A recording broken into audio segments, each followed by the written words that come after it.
All right, we are live. So I'm here with What's Your Argument? Actually, you know what? I'll let you introduce yourself. Why not? Yeah, I mean that's basically the name of the program that I'm trying to create. You can call me Quaid if you want. Um, that's what I go by, and the reason that I do something like street epistemology is I just want to get get an understanding for the reasons that people have for their beliefs. I think that's probably why a lot of people do street epistemology, but specifically, I like to map arguments. So my method is usually to understand the claim. I do want to understand the confidence level, but also I'm interested in any data they have, and specifically having a conversation about uh, what they feel is the connection between the data or the information that they have in the claim. So pretty straightforward in that regard. All right, very cool. And that's obviously something that I've been, street epistemology is something I've been doing for a little bit of time here. So that's something that we share in common, and that's what we're doing here today. And I labeled the video as a street epistemology practice, but I guess it's really not necessarily practice in the sense of like Steelman or something. Because I don't know about your claims, but my claims are definitely true, and I 100% believe them. So it's not a Steelman of any kind. But It's the yeah, same for me. okay, awesome. Then it's not really per se practice per se, but it is. I don't know. That's what I put on the video title though. So Great. all right. So I guess we didn't really decide who was going first with their claim. Does it matter? I don't think so. I mean, yeah, we could flip a coin, or it can be up to you. I have Sure. mine ready to go too. So Why don't we go with my claim? And I was kind of great. going back and forth. Bump my camera here, but like yesterday, I had a couple claims that I was thinking about, and I was like, okay, these are what I'm going to go with. And then today, I came up with one that I feel like it affects me a little bit more. So I was like, this one's going to be way more interesting. So my claim is that if you are sick or have come down with illness that is likely to be contagious, that you should stay home from work and not go to your workplace and potentially, infect others with some sort of illness. Just give me a second to write it down. No problem. Not go to your workplace.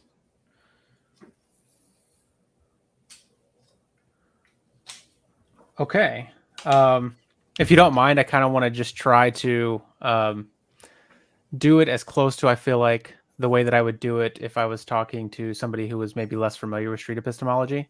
Yeah, of course. So I thought maybe as kind of like establishing some rapport, as we kind of want to do, I thought I might ask, like, what's a bit of knowledge that you've learned recently Oh, that's okay. like that's just really interested you, or that you think is really important. Okay. Do you think you So could? good. I mean, do you think you could? Is there anything that do you think you could think of to? So you kind of want to, you want me to kind of answer that question and kind of restate my claim? Is that the No, goal here? no, No. Okay. no, no, no, Oh, no. you're So just I, building rapport. Okay. Gotcha. yeah, yeah, Gotcha. yeah. Gotcha. I I'm just sorry. that's a way of trying to build rapport, is to Yeah. just ask them, and also like Okay. I'm kind of being selfish too, because I get like just maybe potential information people can give me for free that I don't have to look up. Gotcha. But Something I've learned recently. Hmm. Um, I'm sure there's lots of things that I've learned recently. I can't really think of one off the top of my head. That's a okay, good question though. yeah. Now I know the likelihood that other people may have issues with it, so maybe I won't use it. But it was Yeah, my attempt. I tried, so it's that's what all I got. good. It's all Okay. good. So I think you've already said that you are pretty much 100% confident in this. Is that the Um, confidence level that you're at?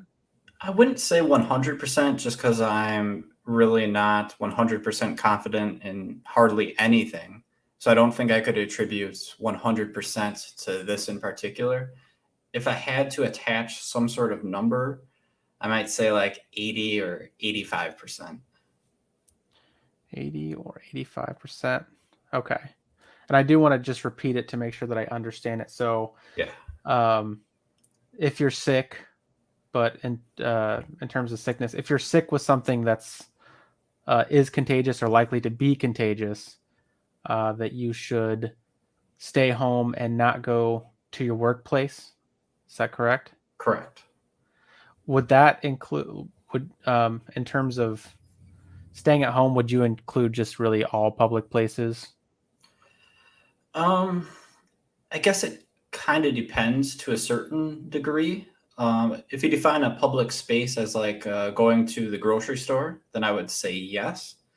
But if you're talking about, let's say, getting in your car and doing like a curbside pickup, perhaps that might be okay just because there's very low risk of transmission if you do it that way. Or if you're just out like going for a walk, not really being, real close to anyone, that's technically public. So that probably I wouldn't include. I guess anywhere indoors that's around people, I would say yes. Okay.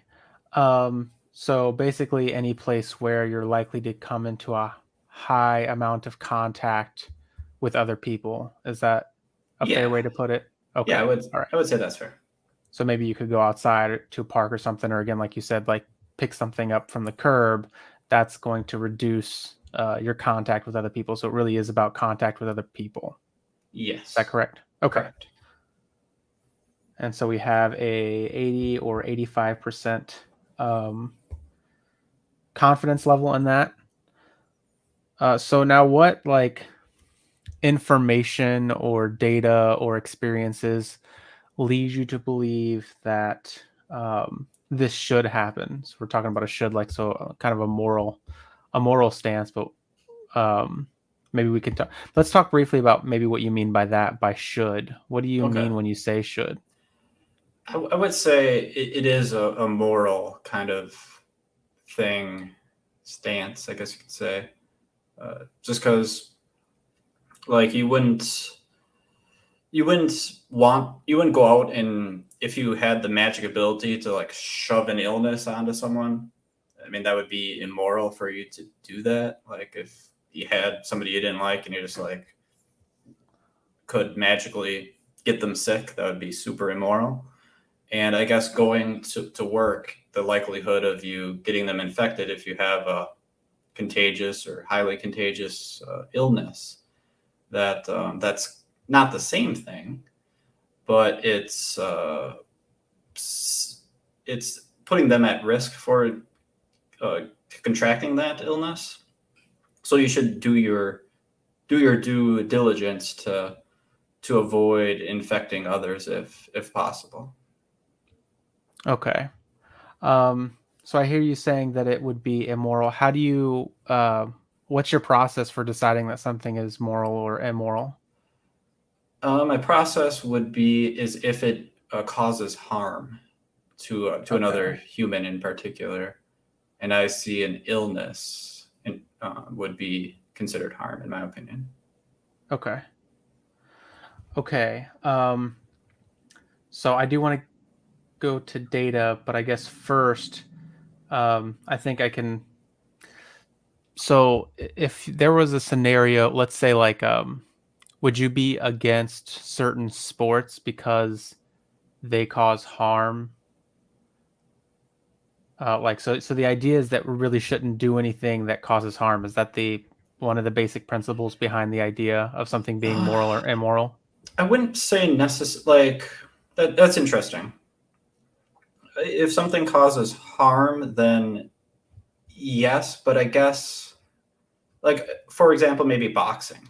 Like boxing, you can get seriously injured, but both contestants would consent to having this boxing match. So if both of them are okay and know the risks, then I'd say that's okay. Both of them know what they're getting into, but with regards to this situation, like for example, in the workplace, and I would like to extend it to kind of school too. I think you should stay home if you're from school too. I failed to mention that earlier, but in the workplace, for example, your coworker isn't gonna doesn't consent to sitting right next to you while you're coughing up a lung all day. They just have to be there because they're employed there, and I mean they can't take a sick day because you chose not to. So I guess consent would be the issue there. Okay. All right. Yeah, I definitely understand that. So when we're talking about immorality, what we're essentially saying are things that cause harm without the consent of the other person. Is that Oh, maybe closer to what we're saying? oh, I feel like it's closer. Um, I don't know. I have an issue with the consent thing because somebody can consent to something and it still be super harmful.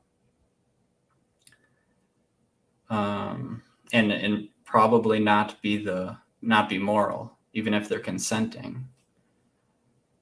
Oh, because there's a lots of, for example, I think I have a pretty good example. There are spouses out there who go through spousal abuse, and they're consenting because they're staying in that marriage, for example, and that's kind of a form of consent, I guess.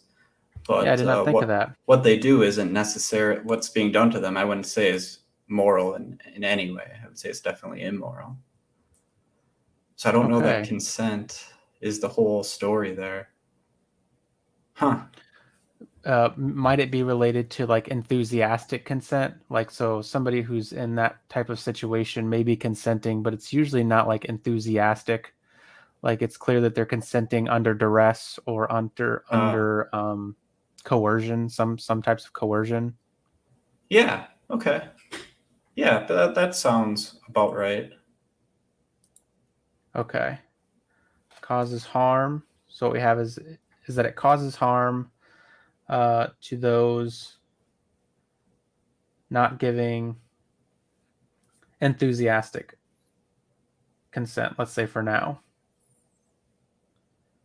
And then one other thing that I'm thinking about here is, a situation where, let's say somebody is about to harm somebody else, and the only way that I can stop them from harming somebody else is without their enthusiastic consent. I restrain them, which may harm them, or anything like that. What would you think about that, or how does that fit into your ideas about how you decide whether something is moral or immoral?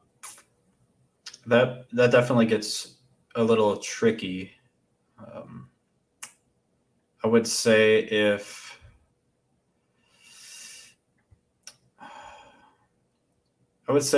your actions prevent more harm than you're doing, then I would say it would be moral. Okay, so so now we have the addition of it should reduce the amount of harm being done. Is that Yeah, I mean, ideally, you'd be able to resolve it without any harm. That would be the ideal situation. But if that situation doesn't exist, then I'd say the next best thing would be to reduce harm. Yeah. okay? All right. So I think I got a sense of what you mean there. And then, so now I'm wondering what data or information or experiences you have to lead that your claim here basically fit a situation. There are situations in which that kind of fit your idea of immorality and the idea of going out into public with a contagious disease, how that scenario fits that. Or do I need to say that again? Was that too confusing? I That feel like was that that might was be. pretty confusing for me. Yeah. Okay. All right. So what data do you have that to you proves that if you are in fact sick, that with a contagious disease, that you should stay out of kind of like high frequency public places? Let's say Okay. like what experiences or information, any way you want to put it, What are your reasons for thinking that you should do that, and that doing that will cause more harm than reducing it in a situation where the people you're harming aren't giving enthusiastic consent. I think I've got all the components, but okay. I think I understand the question. I will answer it, and if I miss a part of it, just let me know. So I would say that the reason for being immoral to go into high traffic public locations when you do have a contagious disease is, or the reason why I think have that, like the data, I guess, would be, I think all family doctors would say that transmission of contagious diseases is pretty likely in a public place, like a workplace, sitting next to someone for 8 hours. I think that transmission risk, from what I've been told by doctors, family doctors, would be that that is likely, not certain, of course, but there's a high likelihood that can happen. And then you asked how I connect that to morality. Was that the second half of that question? well, actually, usually how I do this is, how does that connect to your claim? So your claim is, if you're sick with something that's likely to be contagious, you should stay home and specifically not go out into high contact places or public places where you're likely to come into a lot of contact with people.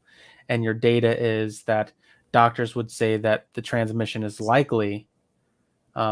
I think probably that you would also say some things like, so you are likely to get other people sick. And that goes back to your position that that's not usually, let's say, under their consent. Is that correct? Right. I don't, unless you're going out and asking every person that's, in the building, are you okay with me being here? Right. And even then, I guess that might not be, enthusiastic consent. They might just be saying that just because they don't want to be, that guy who said, no, you're gross, get away. Right. Nobody wants to be that person. But so I would say that's I would say that's immoral to go out and spread diseases. Okay. Did that answer it? I hope that answered it. I think it absolutely answered it. I have some other questions here. So one would be like your stance on biological warfare. Would you then say that is, so if there was a scenario where, say, there was an army of people who I felt, or that it was clear that they were doing a lot of harm, and I could get myself sick and kind of like be a, what are they called? I could be like a Trojan horse?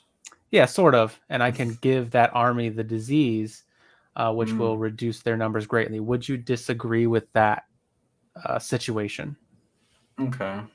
I guess if that army was doing significant harm, if they were invading in a country of innocent bystanders, just to, roll them over and take over everything, I guess maybe that could be considered moral, because that would be harm reduction. But if it was just a conflict that neither side was necessarily right, there was no real clear right or wrong, then I would say that it definitely would be immoral. Okay. All right. And then the other scenario I'm thinking of is a situation in which the thing gets you sick, but the symptom is basically that nothing really bad happens and you have a runny nose. What do you think about that? So the sickness is really very minimal, or almost non-existent in terms of its harm. That's a good question. It's a very good question.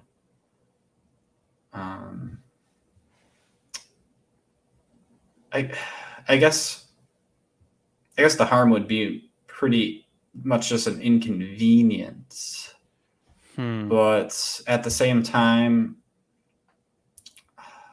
is inconveniencing someone immoral? Maybe. I don't know.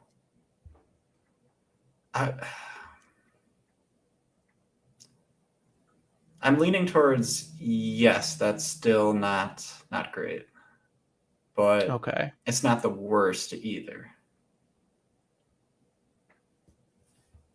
Okay. Are there any? I'm trying to think.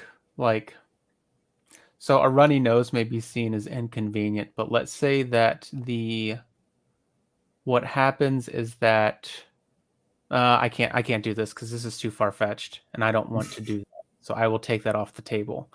I'm trying to think of something realistic in which there's a virus that it does something to you, but it's not. It's again almost not harmful or not at all harmful, and the thing that it produces. Or let's do this. Let's say that there's a virus that has overall positive benefits. Would you say that that's still immoral? No, I guess if it was a positive benefit, then it would be moral. It would be the right thing to do. If, let's say, it helped a person, I don't know, get rid of toxins in their body or prevent cancer or something. Right. Like, Yeah. let's imagine a scenario where, like, we know we're not going to come up with a vaccine for this thing. Nobody's going to die from it. Nobody's going to be maimed or seriously harmed from it. But we still want to build up some type of herd immunity because it still does get people a little sick. Would you say that would be a scenario in which you may advocate for people going out into public to reach herd immunity? I don't. That's a bit far fetched, so I do apologize for that component. I don't think so. But just because, I guess, if it's not harmful, then herd immunity doesn't really matter. So either way is kind of the same, I guess. Okay. Just to I want to do this usually when I start, but to reveal my own biases, like I do generally agree with your statement. So just to be clear that was actually my bias was in favor of what you were saying. I think though, after having had this conversation with you, I'm more of in a position where I would say like, if you're, what do we say?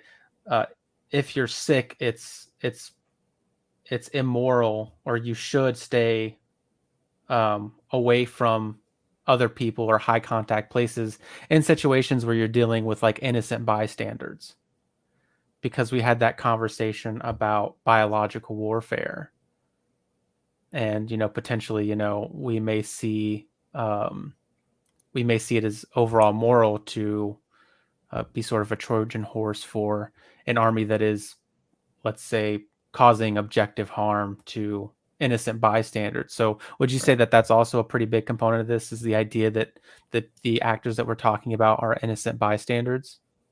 Yeah, definitely. I would definitely agree with that. Okay. If for some reason they weren't innocent, well, you know what? Maybe not. I don't know. Now you got me thinking about that. Because I guess I wouldn't advocate if there was people who had done some atrocious things and they were, in life in prison or something. I don't think I'd advocate for running over the prison with this deadly disease. So, yeah, maybe that's just something biological warfare should not be done at all. Just because, yeah, I don't know. On that one. If you could, so I think there may be a difference when we're talking about prisoners. The idea is that prisoners are sort of already like incapacitated. Right, they're kind of already being, they can't go as anywhere. opposed Right, as opposed to an active army. I'm wondering if that is still your position, even with an active army. Is your thought now like it doesn't matter, even if we're like, I know this is like the extreme. I hate to do this on some degree, but Nazis, right? Let's say we're just full blown Nazis. We're talking about Nazis, and we know the only way to stop them, or one of the best ways to stop them. I actually think there might be some historical truth to this apart from the idea of the Trojan horse. But let's say you can give yourself a disease or another soldier is participating to give themselves a disease and be a Trojan horse and give that to the Nazi army to prevent them from expanding, would you condone or endorse that? Oh, yeah, I guess I would. Yeah. Yeah, if that's, I mean, ideally, it would be better if it was a little bit more humane. I don't think disease is the best way to, uh, I mean, for lack of a better word, euthanize. So ideally, no, but if it's the best way to defeat, like an army like the Nazis, then I guess, yeah. Okay, so we want to, if I'm understanding correctly, we want to avoid going to public places in situations where the public isn't actively like trying to, I guess, harm humanity or Yeah. harm other people. Is that sort of the idea there? Yeah, I would say generally in the public that pretty much anywhere. Can't think of any place in particular that's people in generally are attempting to harm each other, especially in the United States. So yeah, I would say everybody in the public is generally is just a bystander, not really actively harming anyone. Okay. Does that answer your question? Was that your question? Absolutely. Okay. No, I think it absolutely did. Yeah, I hope so. Yeah, I mean, like, I understand it. So, or like to me, I understand it. Like right now, my brain is telling me I understand what you're saying. Whether or not I actually do, may be another thing. Um, but just two final questions here then. One would be, what is your confidence in kind of like that new statement, this new idea of not going into public places with a contagious virus or a harmful contagious virus in a situation where that the people in that public aren't like actively trying to harm others? What is your confidence that people shouldn't go into public places where people aren't actively harming others? I think now that the claim is a little bit more specific, and I think if anything, my confidence is a little bit higher. I would say, I think I said 80 to 85% before, and I would say 85 plus now, maybe. Definitely on the higher end. All right. And then so has your confidence changed on your original claim? So the original claim being if you're sick, and that sickness is likely to be contagious, you should not go into basically public places, I think, unless you want to. I guess on the original claim, just because there is that possibility that there's a completely benign, mostly completely harmless disease. I don't know that such a thing exists. Maybe it does, maybe it doesn't. I guess if it does exist, maybe it's something that we'll never discover because nobody wants to look into something that doesn't matter. But I guess Yeah, I maybe don't know if it does exist. I'm sorry about that. I should it's not have okay. brought that up. Not a problem. But yeah, I guess potentially it could exist, and I guess my confidence is a little lower, maybe on the 80% somewhere in there. I guess it piggybacks on the claim that if a disease exists that is harmless. But Okay. All right, great. I think that was that's, and I also would like to say that like I agree with you. Like in terms of the claim that we ended up on, that's about where I was at. I think that there's an interesting conversation to just be had in the open about biological warfare and like the ethics of that, which I just might not be smart enough to have as well. But generally, I do agree with you. okay, cool. While talking, has your confidence changed at all? Um, on that Yeah, topic, yeah. um, once I started to bring up the idea of something that a virus or yeah some type of contagious uh, virus or bacteria that uh, improves or can be beneficial, I think I think I might actually be where you were at with the 80 to 85%. I might have actually, to be honest, I was probably above that. Okay. Maybe I need to be less frugal with my confidence scales, or I need to be more conservative about my confidence scales, because I thought you were going to be in like 90 plus on that, which is where I was. Sure. And I think I still think I might be there, just in terms of the fact that, especially having seen it now with COVID, I think you get to see a little bit of that, and you get to see some of the repercussions in kind of real time, first time going through a pandemic, and really feeling like there's something largely unethical about knowingly making other people sick against their enthusiastic consent, without their enthusiastic consent. Yeah, absolutely. Yeah, we've definitely seen that in the past year and however many months. Yeah. But okay, yeah, that was great though. That was great. It was awesome. Yeah, Okay. thanks for that.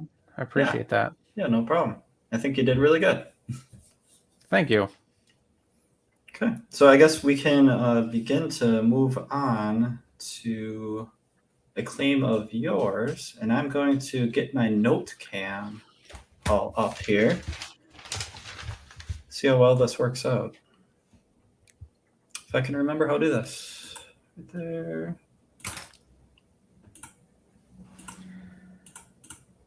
Ah, there we have it. I already got your name on there. How do you pronounce your name again? I forgot. Quaid. Quaid. Quaid. Yes, okay. Like Dennis Quaid or Randy Quaid. Gotcha. Okay. All right. Cool name. I like the name. All right. So I'm never good at like randomly building rapport, but we'll consider this whole previous conversation rapport, I guess. But I obviously wasn't good either, so no worries. But I guess if we just kind of want to jump in with whatever you got on your mind today. Okay. Yeah. I've been thinking about this for a while too, so it'll be interesting to see where it ends up. So what I have so far is that individuals, and we're on a should claim again, so that'll be interesting, but individuals should accept conclusions reached by scientists and academics in situations where the field is I'm going to change. I had ubiquitous, but I think established may be better. Just found everywhere, really. And there is overwhelming consensus. And I'm actually going to stop there. Yeah, and there's overwhelming consensus. I had a specific percentage, but it's completely arbitrary, and I don't really know what to do with that. So, okay. I lost you a little bit. Individuals. Oh no. What's that? Oh, sorry. Go ahead. Okay. Individuals should accept conclusions reached by, and then you said something and I couldn't catch it. Reached by scientists and academics. Gotcha. Scientists and academics. In situations where we're established and there is... Oh, I can't read my own handwriting. This is really bad. I'm writing with a crayon, so maybe that's why. Where the field is established. Okay. Yeah, in situations where the field. Yeah, I missed. Oh, okay. Okay. Yeah. Got it. Okay. Okay. Can you give me an example of something of how this would work? Yeah. So I could do it. I think one of the big ones would be like for climate change, where there have been multiple poll studies done where they've polled climate scientists and found that somewhere around 95 plus climate scientists think that climate change is occurring, or anthropogenic, let's say anthropogenic climate change is occurring.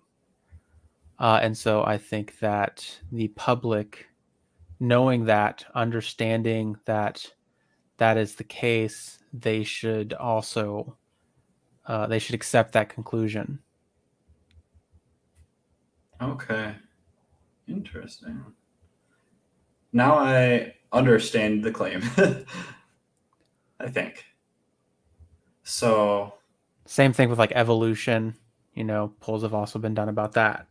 And again, the overwhelming consensus among biologists is that evolution does occur, or that it's a legitimate theory. So the public should accept that. Okay.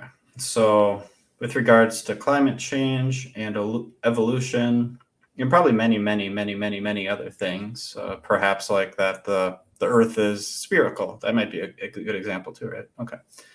So the public should accept what these scientists and academics are telling them, because they are actually, you know what? I'm not going to finish that sentence. I'm going to let you finish that sentence. Why should the public accept what the scientists and academics say about these matters? Yeah, so I think that their consensus, and again, that's why I said that the field is like, it's important that the field is established, that it's not like a new field. Gotcha. So a field that's been around for a while, the consensus is, I think, likely to be a byproduct of what the consensus is likely to be a byproduct of what the data indicates. So that is, I am anticipating, or I am making the assumption that the experts are looking at a large body of data and coming to similar conclusions because of what that data indicates. Okay.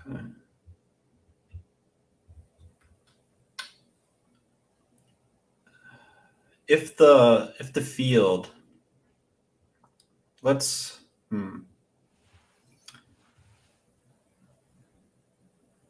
let's I want to talk about one particular thing, but I don't know if it's a great example. I think I'll give it a shot, and maybe you can come up with a better example if this one kind of falls on its face. So with regards to COVID and its origin, so there was a point where all the virologists, I don't know if I'm even pronouncing that word right, but they all kind of said, hey, there's no way it came from a lab. And I don't know if they're still saying that or if that has changed. I know in the media but that's a whole different story. We're not going to go into that. But they have said that it definitely didn't come from a lab. It came about naturally somewhere in nature, right? From a bat or something maybe. But so they all said that. And would that fit into your example with your claim, or is that outside of your claim? No, it fits into it. Okay. Yeah. Now, so go ahead. Oh, okay. Now, there could potentially be a bias with these virologists, right? Because it might affect their funding if they say, yeah, it came from a lab and we made a huge mistake and it got out and all these bad things happened, right?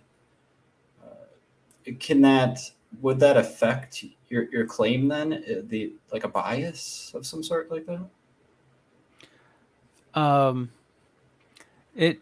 So for that situation, so it would affect my perception, or it would affect my confidence in my claim if there were a lot, so for instance, if we now had definitive proof that they were in fact being biased, and we're doing so the potential of bias to me is different from actual bias. and that we should have some evidence of actual bias. So I would say in a situation where it's been proven that the their funding or where their funding came from, um, the conclusions that they were reaching were they had a bias towards it because of certain funding or even social um, pressures, let's say. Evidence of that would start to change my view on the thing. But I guess also another thing is that when it comes to like virologists and epidemiologists, they are working for different organizations, and like as far as I understand, not all the organizations are funded the exact same way. So some virologists work for public organizations and some work for private. Sure. Um, and same thing with epidemiologists. So um, the fact that, and I'm also not sure, I'm not like, when I said that my idea, that concept fits into like my claim, Mhm. um, what I meant is like it fits in, but I'm not sure even what to think about it because I don't know that Okay. there is consensus. I have a general sense Okay. that there is some consensus that um, the virus was not a gain of function virus where the lab actively created a mutated virus that did what it did, and then that leaked from the lab. But I've listened to like maybe 10 to 20 virologists talk about that, and that's it. That's not even close to the whole. There have been no polls done to say definitively that. Okay. Yeah, so it's like yeah, it fits in, but it's more like roughing it. I would say my general sense is that it wasn't created. It could have absolutely left from the lab. That's where I would say there's a split consensus. There seems to be more consensus that it wasn't created by the lab, that it could have entered the lab from the wet market than left. Um, Seems like a higher possibility, especially considering that. And I guess this goes into the morality too, which is really interesting, is that some of these scientists apparently lied about the fact that I don't know. I need to be careful about that. They they either lied or they were just very misinformed about the fact that they had brought that virus, or that some of them did in fact carry the virus on them when they went in the lab, which at one point they had said that they didn't. Right. Um, but I can't remember what the exact circumstances were. Sure. Okay.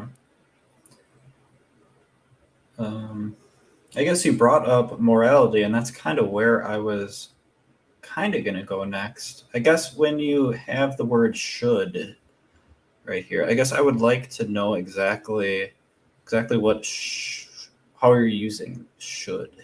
What you exactly mean by should. Like Yeah, yeah. like yeah. No, go ahead. is it something that everyone absolutely needs to, or um, is it just something that for the better of everybody, that would be the best case scenario if everybody did kind of that usage of the word? Hmm. Because should can mean a few different things. I've used it definitely a few different ways. Yeah, I had a straightforward answer when you started. Now I don't know. Uh, um,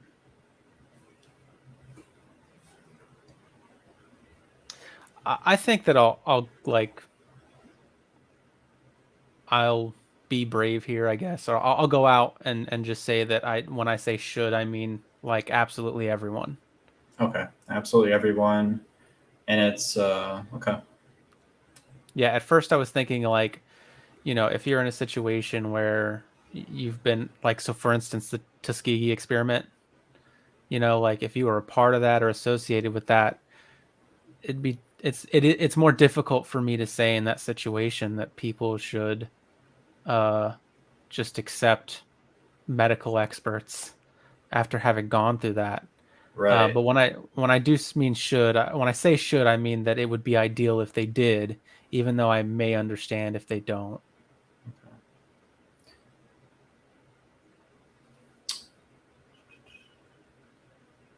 Would So with these individuals and them accepting the conclusions,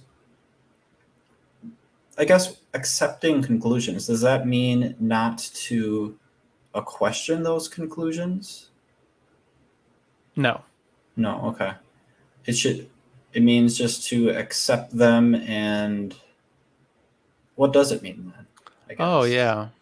Yeah, that's a good question. I think what I mean by accept is like accept is the most likely truth.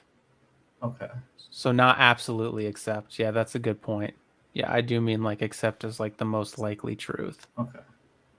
So there it could still be very well wrong, and there you may still have questions, and that's okay. But the fact that so many experts agree on it, I think, indicates within a certain amount of probability where the data is at, or what conclusions you can reasonably draw from the data, generally speaking. Okay. So individuals should most likely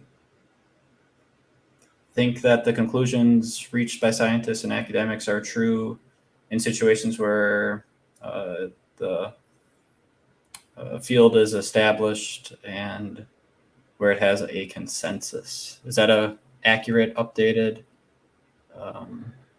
I would move the most likely to so individuals should I can't even remember what you said, but I would put the most likely in a different spot. Okay. Should accept it as the most likely conclusion. Accepted. Yes. Okay. Accepted as, yeah. The most likely conclusion. Yeah. Okay, cool. Cool. All right. What do we got here? This is a tough one. You did not give me an easy one. With these, I always really struggle, and that's good practice for me. I'm glad that we're talking about it. I could also give you a much easier one too. Sure, we can do that. But okay. Before we do that, I actually want to give you a chance to maybe help me. What if you were me right now? What would you ask? I would ask questions that I'm not smart enough to ask. So that's the first issue. Is I feel like I would ask questions that probably pertain to like postmodernism and relativism. Okay. And then I think I might also ask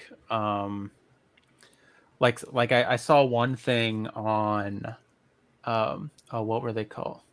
Lobotomies that I thought was really interesting, and the acceptance of that. Yeah. Okay.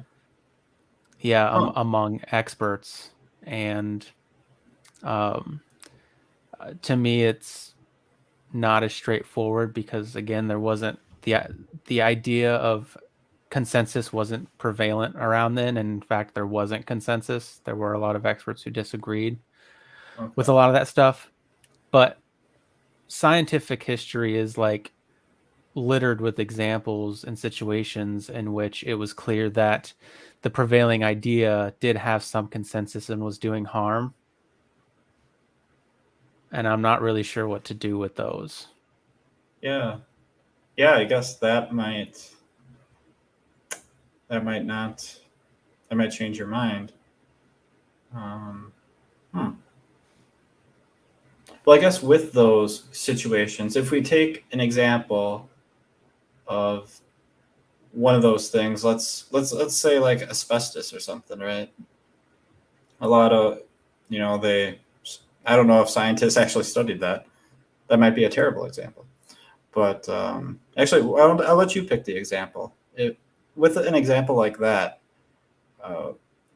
would you reword your claim to fit that example, or how would that fit in with it? Yeah, I know you said you didn't know what to do with it, but yeah, I mean, my solution to that was to say like in an established field, and I would like the only way that I could think to modify additionally would be to say like in modern times.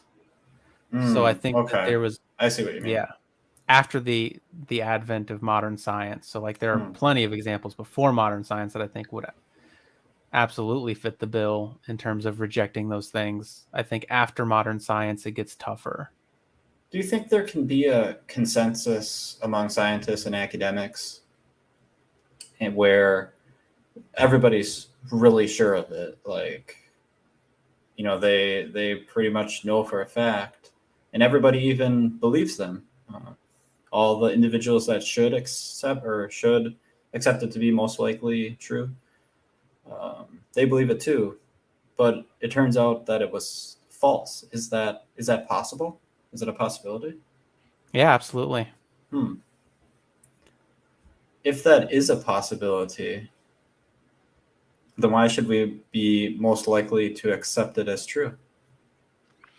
Because I think that the differences between possibility and probability. So, yeah, anything like there are a lot of things that are possible, but in terms of probability, we can make a different assessment of how probable that is. So I think the probability that there would be overwhelming consensus in a scientific and academic field now, in this time anyway, and the public agree with it and it be wrong, I would estimate that probability is low. Okay. But it is certainly possible. Okay. All right. I didn't ask you for your confidence, but where is your confidence on this? Always forget to ask. Yeah, I'd say I'm like 95% sure, 95 plus percent sure. I would imagine that hasn't changed at all.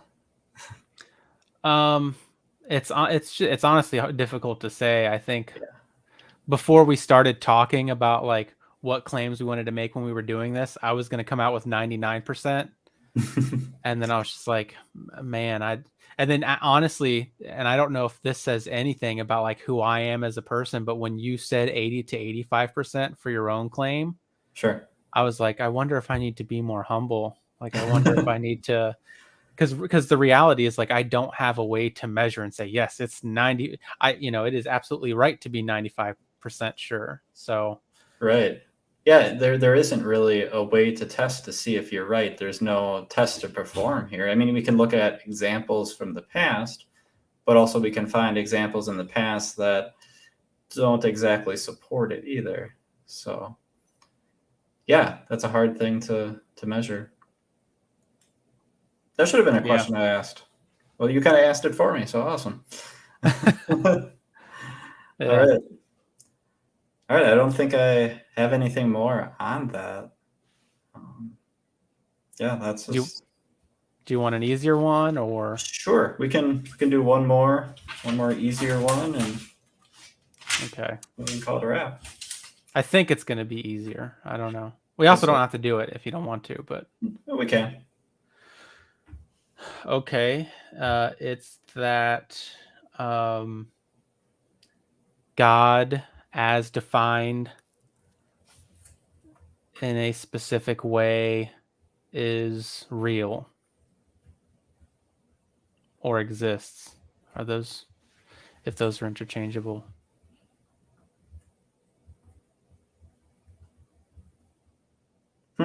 Okay. God, as defined in a specific way, is real or exists. Okay. Oh. You said easier. I don't know on that one. All right, let's see what we got here. God as defined. Okay. So we're not talking about a specific definition. We are talking about like it's possible that God in some definition exists and is real. Yeah, now I can see that that was poorly worded. So God, with God meaning something that is not necessarily conscious, contains all the knowledge, is omnipresent. Yeah, and yeah, contains all the knowledge and is omnipresent. Okay. God that exists. Yeah. that exists. A God that is not necessarily conscious, contains all knowledge and is omnipresent. And that meaning everywhere at the same time? Yeah, everywhere at the same time. I feel like I had another aspect of it, but I can't remember what it was. Okay. And what is your confidence that this is true? Let's say 80 to 90%. It might be less than that because I go back and forth in my head a lot. Okay. Gotcha. Okay. And what does it mean to contain all knowledge? Is that like everything that's in everybody's head or? Yeah, that's exactly it. Okay. So it's like I don't think that I can't justify a conscious God, so I imagine one that is everywhere and everything. So everything that is knowledge is an aspect of God. So it contains all the knowledge, even though the thing itself isn't. It can't Okay. necessarily said to be knowledgeable or Okay. having all knowledge, or being all knowing. Let's say is actually the word. Okay. And what makes you believe this? My meditative practices. Okay.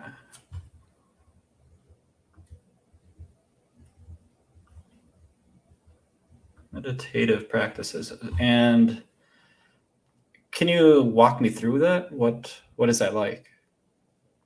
Yeah, so just like I get to a point in my meditation where it feels like my identity kind of falls away, or what people would call your ego, that like falls away, where I'm no longer identifying with a thought or emotion or feeling, that there's just kind of a equilibrium that exists in that conscious space for me, Okay. that is peaceful, that's like peaceful and blissful. And I relate that to the idea of things prior to like consciousness. This is where I'm going to start to sound like Deepak Chopra. I apologize. I'm trying really hard with this one. So, No, it's okay. It's quite all right. But yeah, a state prior to consciousness, or prior to not consciousness, cognition, prior to cognition, where, if you look in space, it doesn't seem like there's peace, or it doesn't seem like there's states of anger, or all of the emotional things that we go through. Everything just kind of is. And I feel like when I'm meditating, I'm like tapping into that aspect of the universe in some fundamental way. Okay. That Okay. is not very yeah, I'm already having trouble with this, but No worries. Can I repeat back what I think you said? Okay. All right. So you have these meditative practices, and it sounds like they're very peaceful and blissful, which is awesome, by the way. That sounds pretty cool.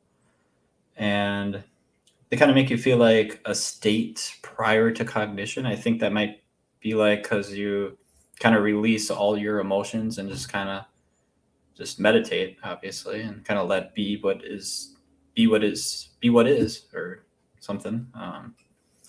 And you kind of don't have any emotion. You're just I think you said the words "just is," maybe, and you're just kind of meditating, right? So you just kind of are in a state of just existing, right? Does that sum it up right? I feel like I didn't. that Okay. is exact. Yeah, I mean, the fact Okay, that you good. said just existing lets me let you understand what I'm saying. Okay, perfect. So going back to the claim here, so God, well, this was kind of your original one, and then you defined God. So I think if I read it all, it makes sense. So God, as defined in a specific way, is real, such exists, and God meaning containing all knowledge and is omnipresent, so is everywhere and knows everything. So with your meditation practices, is being in a peaceful and blissful state and just existing, um, is that a good way to determine that a God um, defined as omnipresent and all knowledgeful existing? Is that a good way to determine that?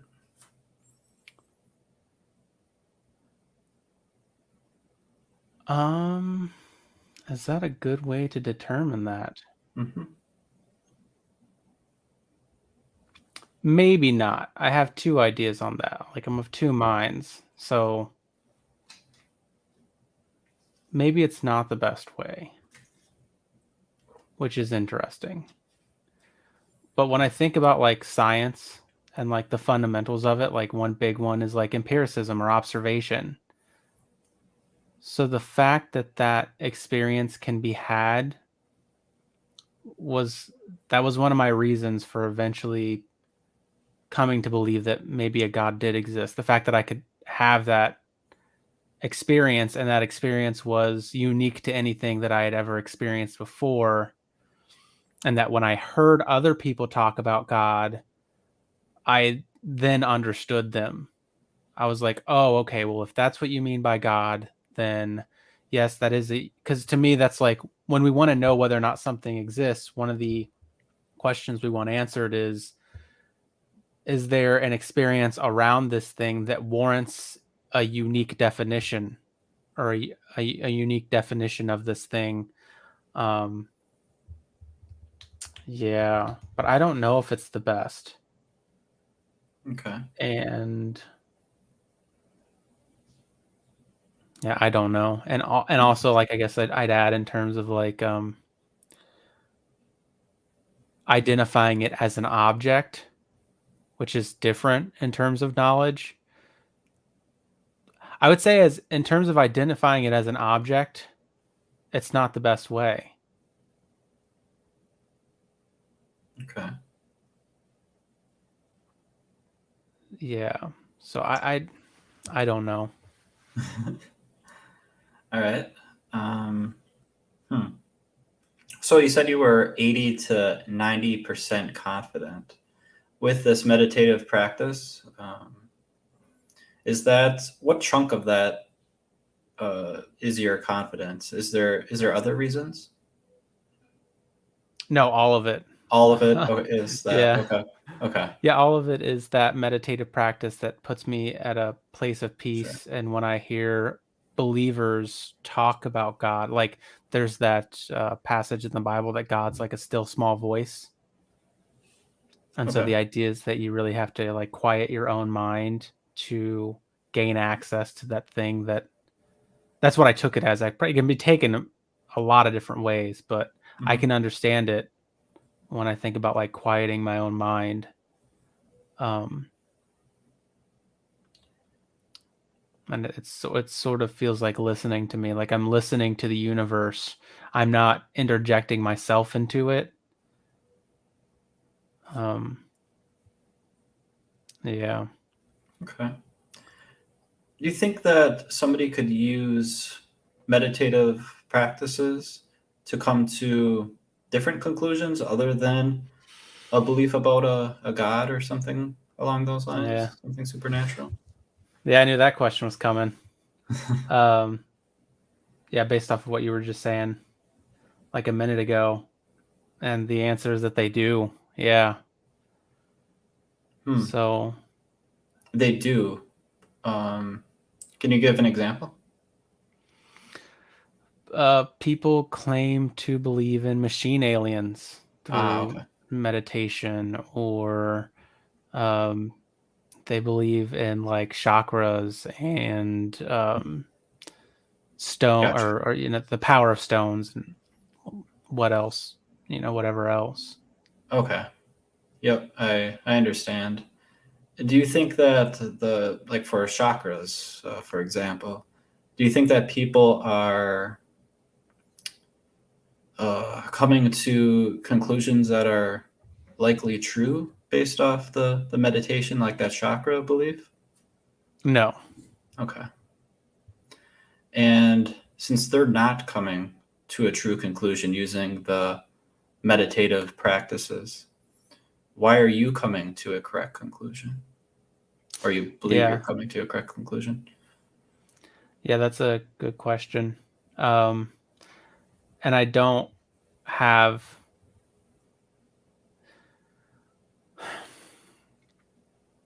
the best answer that I can come up with, which is not a good answer, is that the idea of God to me is more fundamental than all those Mm, things in terms of it's a conclusion that's reached more widely, but that does not mean that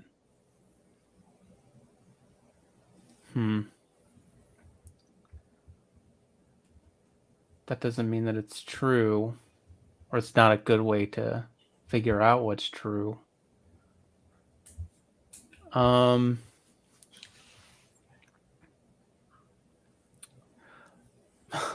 And then my other thought is that it's I'm going to end up using kind of the no true Scotsman fallacy and saying that I don't think they're really meditating, hmm.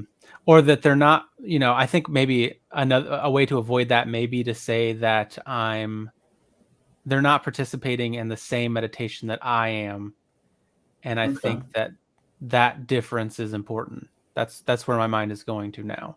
That difference Gotcha. is important. That my mind revolves around the reduction of the self and the ego, whereas there are meditative practices that you can do that say include your own thoughts, include your own feelings, much more.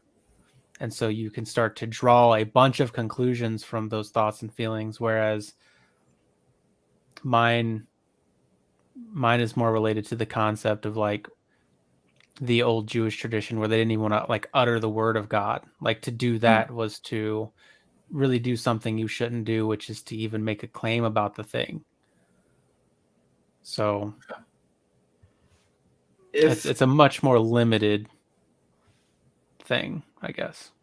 okay, if we were to go over to a part of the world that was super secular, maybe Japan, I think they're pretty secular, and we were to pick someone up, I'd drive my private airplane that I absolutely have. Just kidding, I don't. But I'd fly that down to Japan, maybe meet a couple people, pick up a guy who's an atheist and never even really heard of God. It was maybe something I heard of once or twice, but not really. And he doesn't meditate either. He's just he's heard of it maybe once or twice, never did it.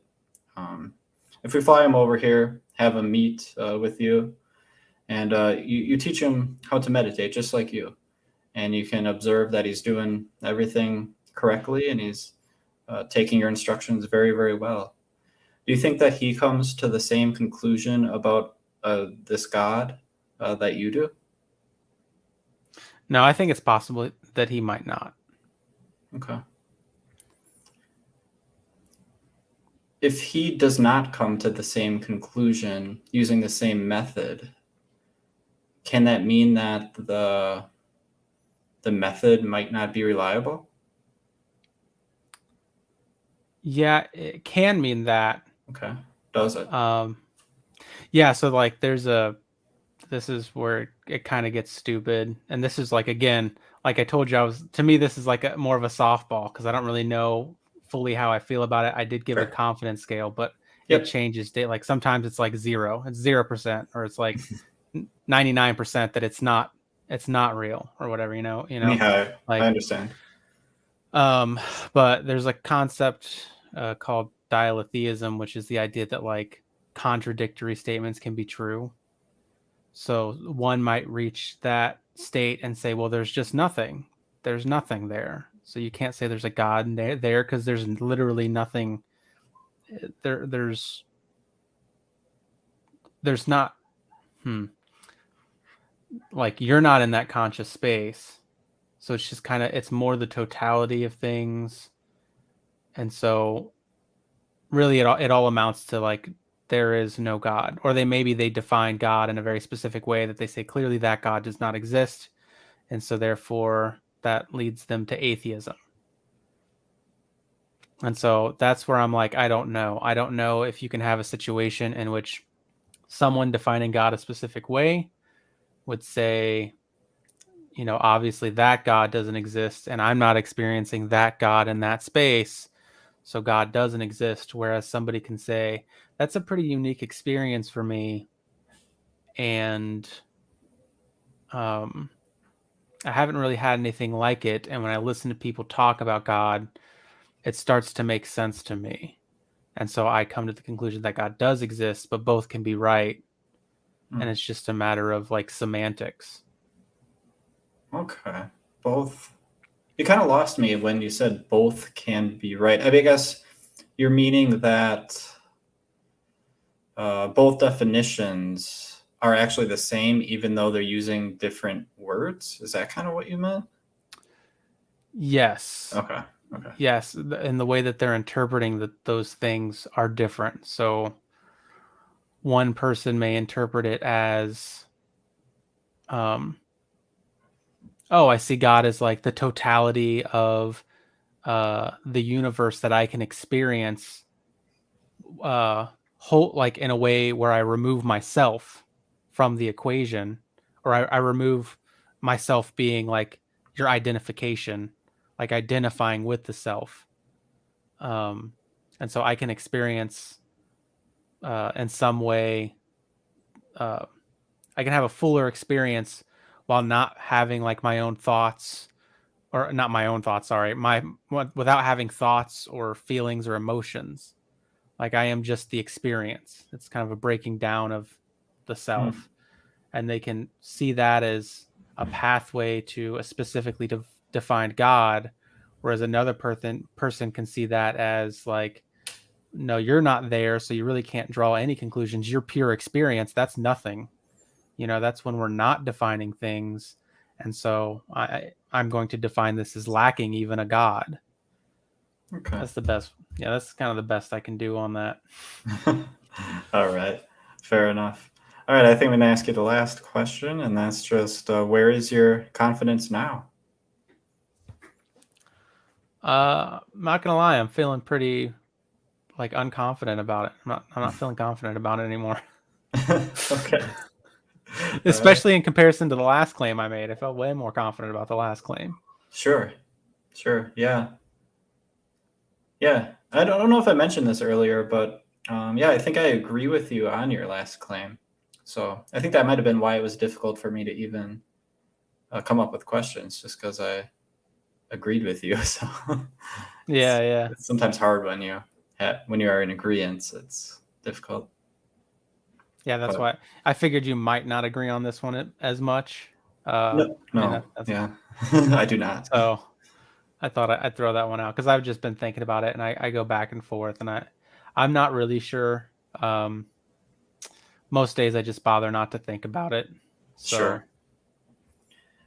What I thought was kind of interesting is when we were talking about kind of connecting the your meditative practices to the claim.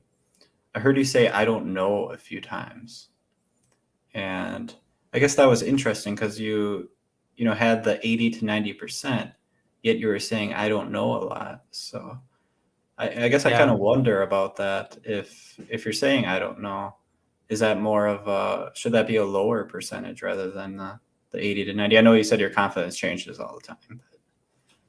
Yeah, I mean, like right now I'm at 20%, I think for the same reason, because I noticed how much I think something can happen to people when you get inside your own head about something, especially when it involves emotions, that those emotions can really start to distort your ability to notice that you don't have clear thinking, or that you're not thinking clearly about something, or Sure. that you're missing a lot of steps, basically.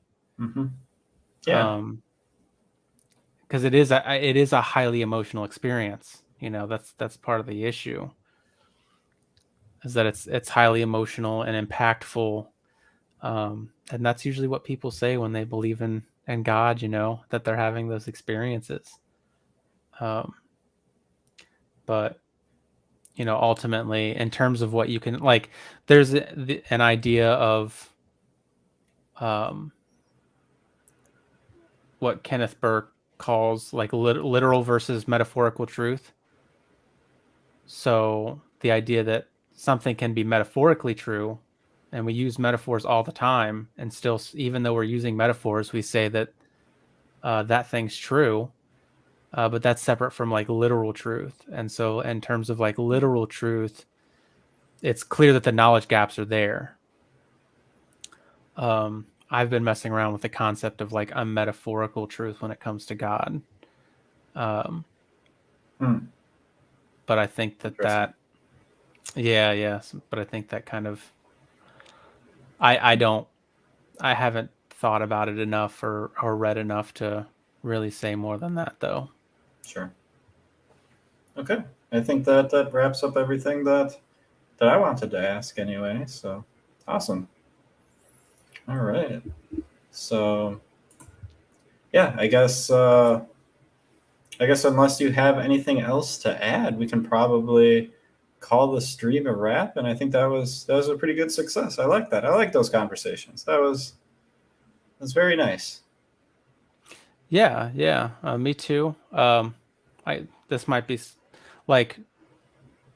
something that doesn't matter whether it's live or not, but like, how do you usually find people to interview?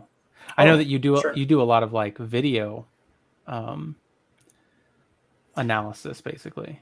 Yeah. That the what would Pierce ask? That's kind of like kind of similar to your videos, actually. I haven't watched many of them, but I did watch one of them, and it's kind of similar to that in a way. You're more critical and analysis, where I'm just kind of like, what would I ask them to make them question what they're right? So, but in the way, it's very similar. But with regards to your question of where I find people, it's pretty much all just Facebook. I'll just go out there and make a post and see if anybody wants to talk about anything. But yeah, it's difficult though. Yeah, I might go through a bunch of different posts, and I might make 10, and I might find one person maybe if I'm lucky. So. Oh, that's helpful to me to think about, because Yeah. I have similar experiences. Do you have a preference? Like, which one do you prefer doing more? In terms of like live versus the video commentary? I think I like talking to people, not with regards to like live streaming, but talking to someone actually in the flesh, not in the flesh, I guess, via camera in the flesh, if you know what I mean. But yeah, I like that a little bit more, because then I can get feedback and I can see what their answers actually are instead of kind of straw manning them. So yeah, I prefer that, because and then we can make progress potentially on an individual basis. But I like to think that I don't really make my videos just because when I'm talking to someone, just for an individual basis. I like to think that other people are watching it or have potential to watch it, and make them think about their beliefs and whether they're true or not. So yeah, it's kind of where I'm at. Is that kind of where you're coming from too with your content? Yeah, it is. Like, I feel like I'm still trying to get into the rhythm of things in a way that I feel like you've already gotten your rhythm. Sure. I'm trying to, like, I don't want to do the exact thing that street epistemologists do. So I am kind of like, Gotcha. I forget what word they use now for it, but it's kind of like tangent. It's not a tangent, but it is like it's street epistemology-esque, let's say. Gotcha. I think, but what I just did that's why I wanted to do it face to face, because I find that when I was doing those videos, they ended up being way more commentary, and I felt like I fell into a better flow when I was doing this here with you than when I'm doing the videos. So Gotcha. Okay. Cool. yeah. Well, yeah. All right. Well, I guess we'll go ahead and end it here, and that's pretty much that. So, All right. Thanks, Pierce. yeah. Thank you. Thanks for doing this with me. Pretty cool. Yep. Hopefully see you soon.